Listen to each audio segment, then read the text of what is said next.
everyone, Angus Pryor from Dental Profit System, bringing you a special Marketing Monday. Special because it's not Monday today, and special because we've got a special guest all the way from Arizona in the US, dentist and business coach Dr. Mark Costas. Now, Mark's background includes building up 6 dental practices from average to multi-million-dollar turnovers, setting up the Dental Success Institute, and hosting one of the most popular dental podcasts in the US. Welcome, Mark. Oh, hey, Angus, how you doing? I would like to correct you that it is a popular podcast, but we are in over 112 countries around the world, and the second biggest listenership is right there in your home country of Australia. Oh, fantastic. I was actually thinking before we got on air that it must feel slightly unusual for you to be on the other side of the podcast where you're being interviewed when you're normally the interviewer. Yeah, I actually like it. You know, I like the idea that somebody else had to prepare for this and I could just kind of answer the questions out of my head. Marvelous. Well, look, Mark, you've definitely got some listeners in Australia on your podcast, and indeed you've spoken here at events before. But for the listeners who haven't perhaps heard about your background, can you tell us a bit about it and how you got into dentistry? Because you've got a really interesting story. Oh, sure. Yeah, I'll give you the 2-minute version. When I was 16 years old, I was playing in a baseball game. Not cricket, but baseball, American baseball game. And I ran pretty hard into left field fence, broke my jaw, lost several teeth, and spent the next year in and out of dental offices, surgeons' offices, every dental specialty and plastic surgery and general physicians' offices that you can think of. And after that time, I was very, very impressed and inspired by what these dentists were able to do for me, how they were able to put my face back together and give me my smile back. So from the time I was 16 years old, I decided, yeah, that's what I wanted to do. I wanted to be a dentist. Unfortunately, I have a bit of a learning disability. I have, what back then they didn't diagnose it, but what they would now call ADD.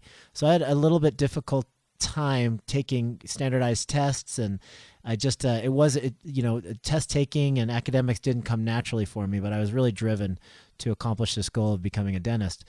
So fast forward, after college, I had a pretty good GPA, not exceptional, but pretty good. But when it came to taking that standardized test in the United States, it's called the DAT, that's the Dental Aptitude Test. I didn't do great on that. So it took me, once again, long story short, but it took me 3 years and 21 attempts before I got a single acceptance to dental school. So I had a very, very difficult journey, but a very unique perspective, because I've never taken the profession of dentistry for granted like a lot of dentists kind of have.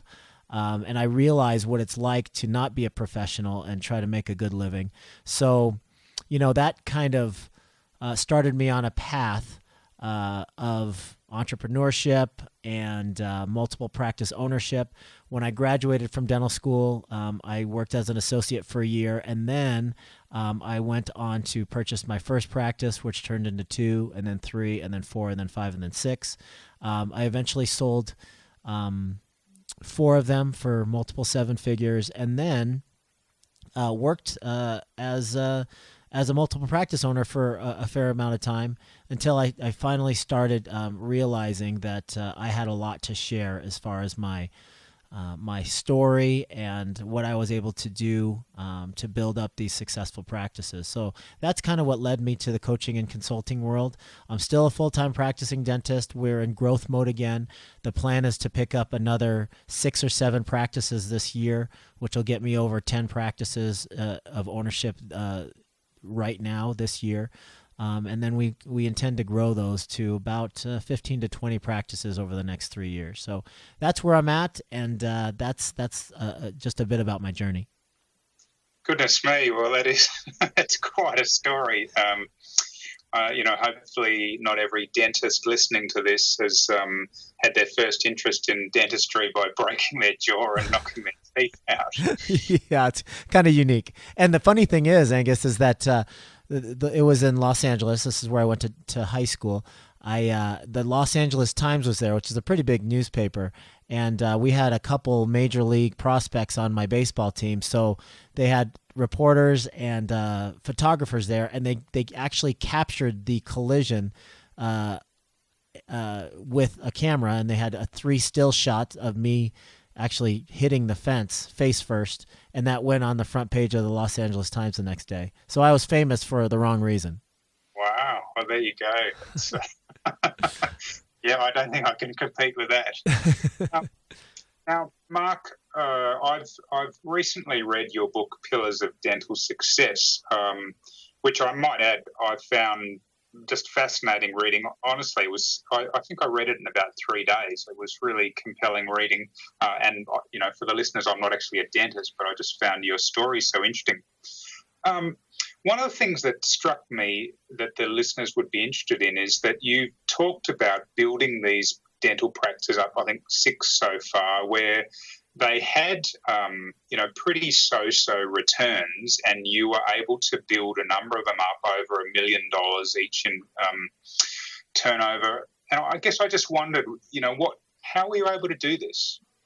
Yeah, slight correction. We purchased 3 practices and as acquisitions, and then we did 3 startups from scratch. So, and yes, they all ended up being well over $1 million before we sold 4 of them. I still own 2 of them, but there is actually a bit of a formula that a lot of people don't know. See, the thing, unfortunately, about dentistry is that.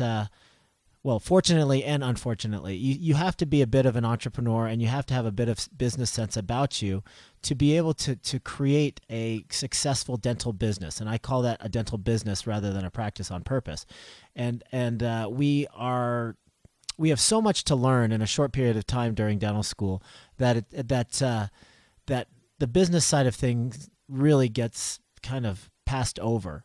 And during the time that I was trying to get into dental school, that was a very key time for me, because I did get into business school and I was getting my MBA at night. And during the daytime, I actually owned a business. I owned a catering truck business. So I learned the basics about how to run a successful business, how to handle overhead, how to manage employees, how to get new customers, the basics of business that a lot of dentists never get.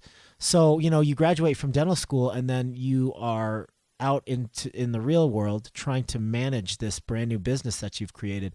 And there's very, very little guidance. So just a little bit that I learned about being an entrepreneur helped so much in my first dental business.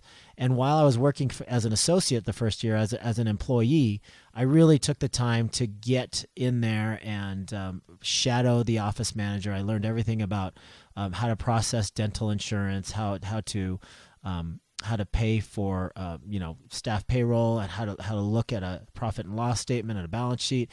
So those small kind of nuances about learning about business and doing a bunch of self-education by reading books and actually experiencing it in my own first business, that's what led me to be able to put the systems in place and the processes in place for my first practice, which did quite well, and then we just basically grew from there.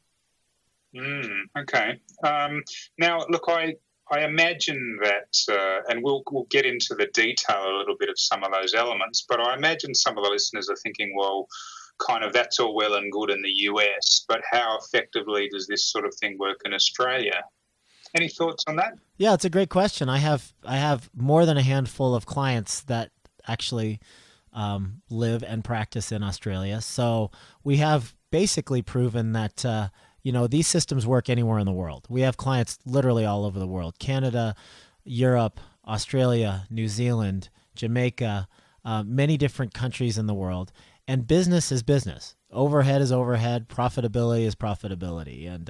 And you always have to be very, very aware of the amount of money you're paying for certain line items on your expense sheet. So that's the first thing. You have to make sure that you're not overspending in any of the areas. And many people don't know any of the analytics of their business aside from their production, their collections or receivables, and their new patients. And that's the same the world over. I get the privilege and opportunity to look behind the curtain of dental practices by the numbers when people submit them to me every single day. And there's nothing different between Australian dentists and U.S. dentists and European dentists and Canadian dentists. Typically, there is a lack of knowledge about the inner workings of how the finances work in their business. So that's the first thing.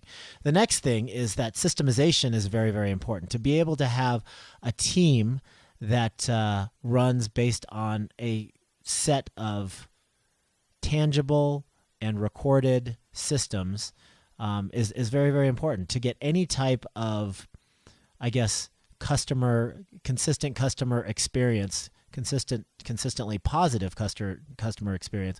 It's really important that the team runs based on a predetermined set of systems, and you can't rely on the strength of your staff alone, because staff will come and go.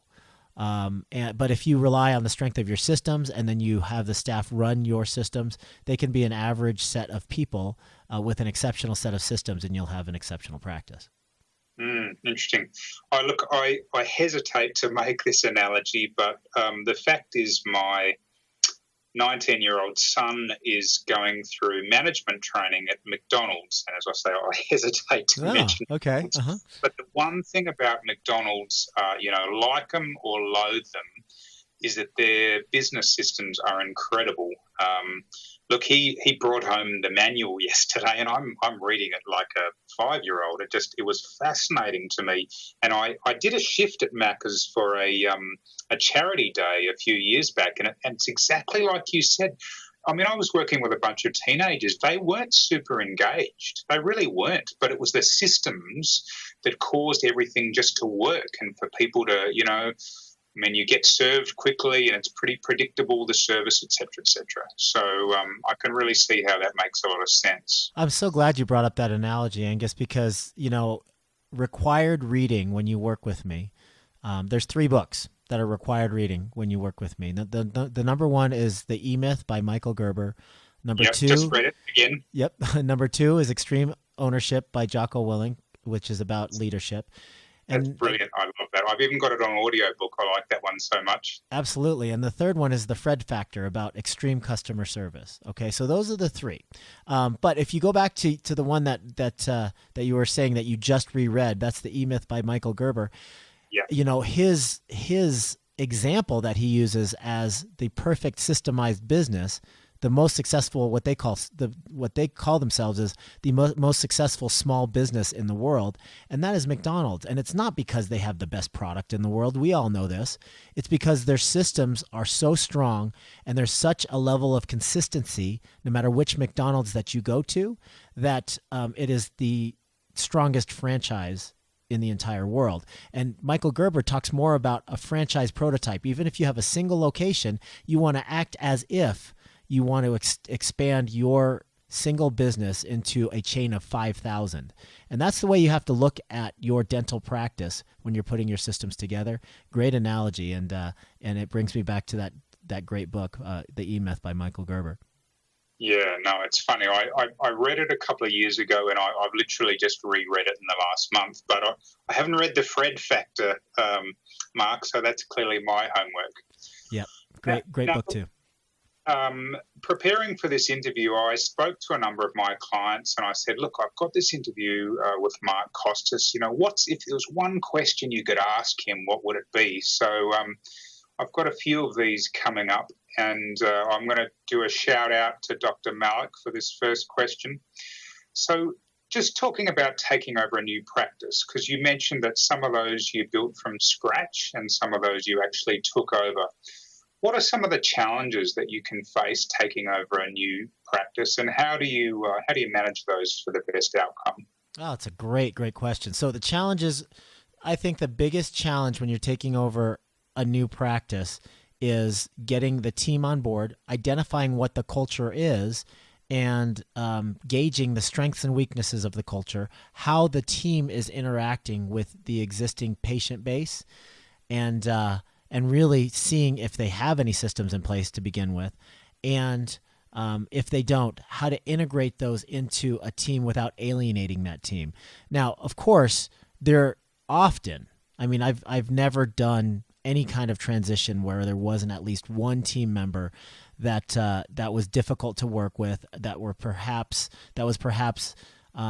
a cancer in the organization. You have to be able to identify those people right away. And if you can identify and remove those people right away during that already kind of tenuous transition period, you're going to be better off. So you have to take an objective, realistic look at the team. Remove any people that aren't interested in your vision of the culture and the direction that the practice must go in, and then start slowly integrating accountabilities and systems into the practice. And with those accountabilities and systems, you have to take a very close look at the financials of the practice. And if the previous owner, which is most often the case, if the previous owner was not very careful with the financial aspects of the business, it's up to you to turn that around and to get the overhead under control and become more profitable. So it's kind of a dual kind of transition, and that is, injecting a new culture, removing any bad apples, creating the systems and the vision for the practice, and then fixing the financial situation if it needs to be fixed. Interesting. All right. Shout out to Dr. Jeff for this one. So, look, just to give you a little bit of background, Mark, in Australia, every year for the last few years, more than 1,000 new dentists have entered the workforce. And so the pressure, the kind of competitive pressure for dentists is higher than it's ever been. And so the question from Dr. Jeff is, how do I stand out against competing dentists? How do I, in terms of customer service and so on, how do I make myself stand out and have the clients, want to come and do business with me rather than my competitors? That is awesome. That's a great question. Look, here's the situation. Like it or not, doctors out there, dentistry is slowly becoming a commodity, right? There's a great book by Seth Godin called The Purple Cow. And The Purple Cow is about radical differentiation. And what you need to do to stand out from the crowd is radically differentiate yourself. Now, if you look at some of the print ads or the direct mail ads, or even the stuff that you see online, when doctors are trying to advertise and market themselves, it is all the same old stuff. It's dreadful, ridiculous marketing pieces that basically say, hey, here's what I do. I do root canals, I do dentures, I do extractions, I do white fillings. It's like that is the opposite of what you need to be doing. You need to somehow radically differentiate yourself from the rest of your market. And it doesn't have to be foot massages and paraffin wax on your hands, right? That's not what I'm talking about. I'm talking about delivering a consistently great experience for the patients every time they come in. And you would be surprised at how rare that is to get somebody that's friendly on the phone, friendly and helpful, that actually wants to and is motivated to get you into the office. That's radically differentiating yourself from 90% of the dental practices, sadly enough. The other one is we have an 8-step, ultimate, or I would say lifetime patient experience process that every touch that the patient has with the practice is scripted and practiced and role played. If you can get that completely consistent among your team, that's radical differentiation. We also have, in most of the practices that I work with, we have a standard that we set for the amount of free dentistry that we do and the amount that we are interacting with the community. That's all radical differentiation. So you want to try to separate yourself in every way, from not only, the way that you provide your clinical care, but also to the way that you're interacting with the community, the way that you are scripting the experience for the patient coming through, and then obviously the marketing pieces that you communicate with the community with. Yeah, that's great stuff. Look, it's interesting as a marketer, I see this a lot too in looking at client websites. And if I did an audit of 20 or 30 websites from dentists in Australia, even 100, with the greatest of respect, what I would see time and time again is we're friendly, we're passionate about dentistry, we give good customer service, and it's like I just find myself thinking, but I mean, most of those things are a given. I mean, who's going to put on their website, we're unfriendly and we provide shoddy dentistry? That's right. That it's funny, Angus. I'm sure you've heard the term that's just tickets to the dance. Those are given. You have to have those things if you're going to be in business at all. But that does not mean that that's going to attract anybody to your office, because everybody's claiming that they can do that. Yeah, absolutely. All right, look, we're coming towards the end of our time. I do have another question. This is a shout out to Dr. Amrinder, and he raises a really interesting question. It's about case acceptance, and I suspect the answer to that question is possibly in the context of what you've already said. But the question is, how do I increase case acceptance for high-end procedures without the patient feeling pressured? Of all of the topics that I get asked to speak about at different conferences when I speak around the world, the number one question or the number one request is to speak about case acceptance and treatment planning. And, I like to also give an analogy, and 70% of the U.S. population is either overweight or obese. Now, it's not as bad in Australia yet, but you guys are catching up, unfortunately. And it's funny because if you think about that epidemic, that problem, still $20 billion a year just in the United States are spent on diets, weight loss products, and weight loss gadgets, right? So the funny thing about that is that the simple fact is if you consume less calories, eat more leafy greens, and are more active, move around more, and sit less, you're going to lose weight. That's the bottom line. Yet still $20 billion is spent every single year on weight loss. And we still have an epidemic of 70% obesity and overweight people in the U.S. So what I'm getting at here is people are so focused on the mechanism. They're so focused. They're so interested in finding the easy way and the magic pill and the silver bullet to weight loss or anything else. Our version of that in dentistry is looking for the secret sauce to case presentation.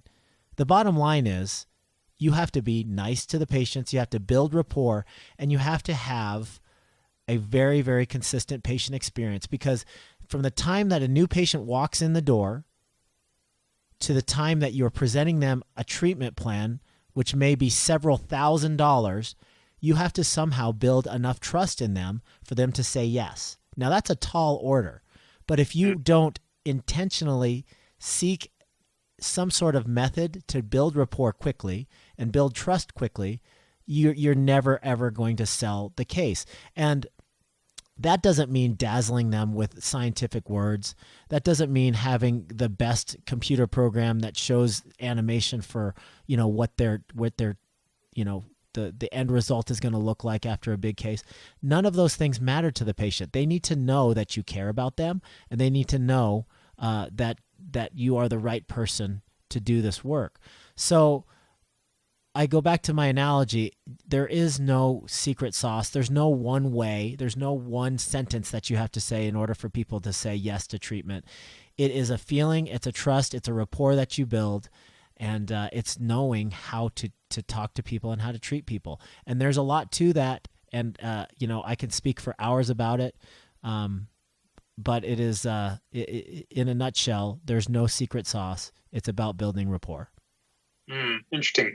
Look, I think from a marketing perspective, the one thing I would probably add to that is that as marketers, what we're trying to do is firstly, I suppose, capture the conversation that's going on in the client's head, to kind of look through their eyes, if you will.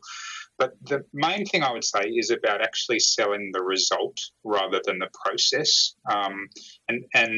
Depending on what the procedure is for, for example, if it's an implant or something like that, the result is not actually, from the client's perspective, the result is not actually the technology.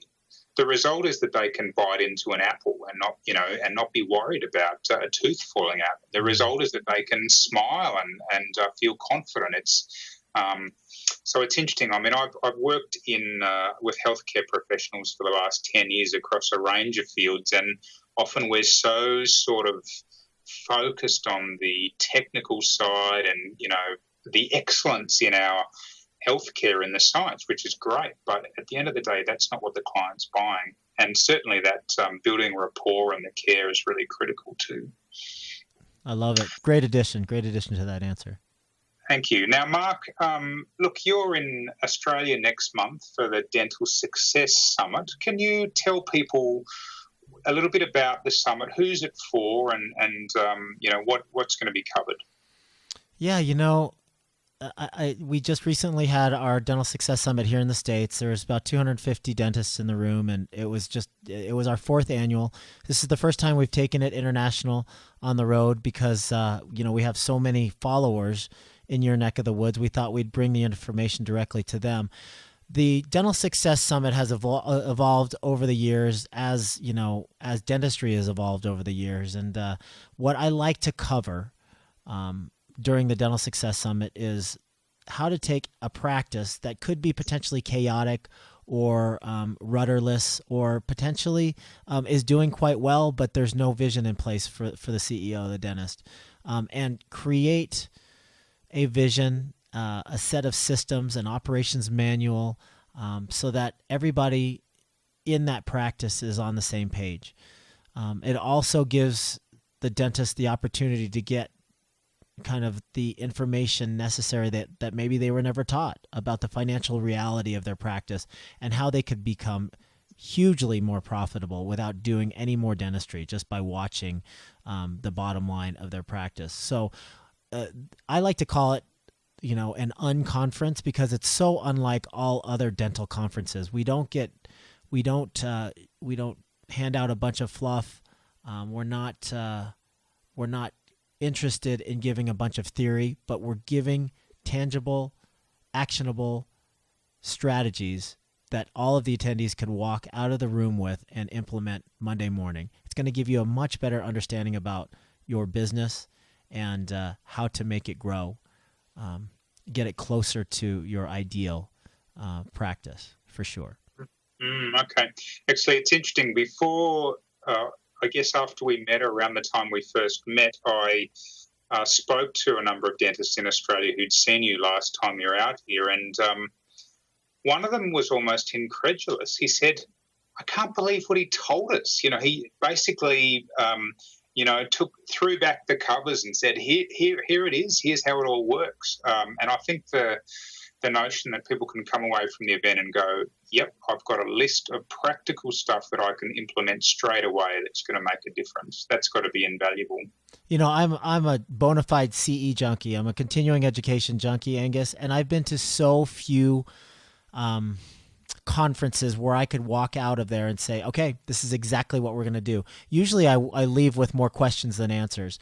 And my goal whenever I speak, or especially when I'm hosting an event, is to really just give people, like you said, a checklist of exactly what's going to need to be done to get to the result that I need to get. So no fluff, straight to the point, very tangible action steps. I think that will resonate very well with Australians. Our kind of hype meter, or whatever it is the sensitivities set. We don't tolerate that well. So if it's very actionable and kind of no fluff, I think that'll go down really well. All right. Well, Mark, any parting guidance? And then I'll just mention the event. Well, if the event's on Friday, the 10th of June, it's in Sydney, and we'll have some details on the page when you're listening to this interview. All I'd say, frankly, from what I've heard, I'm really excited because it's just so fascinating, the topics, and this real tangible benefit and being able to do stuff is great. And I guess I'd say to the listeners, if you don't have seats, there are still some limited tickets available. And, frankly, if you're looking to give your business a bit of a shot in the arm with some real tangible stuff that you can do, then you really need to come along. Clear the decks for the Friday, the 10th of June, and make that space in your schedule.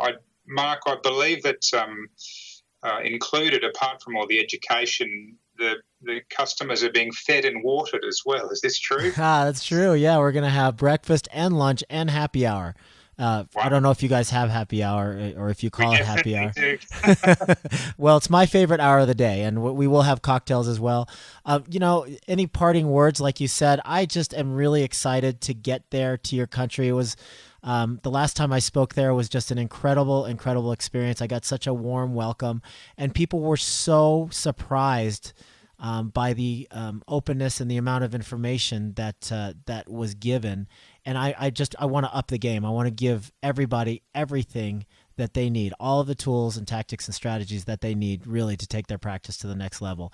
And I know a lot of people say stuff like that, but I really want to build kind of goodwill and a brand name there in Australia. And I really want to prove it to the dentists there that we have something very special to offer.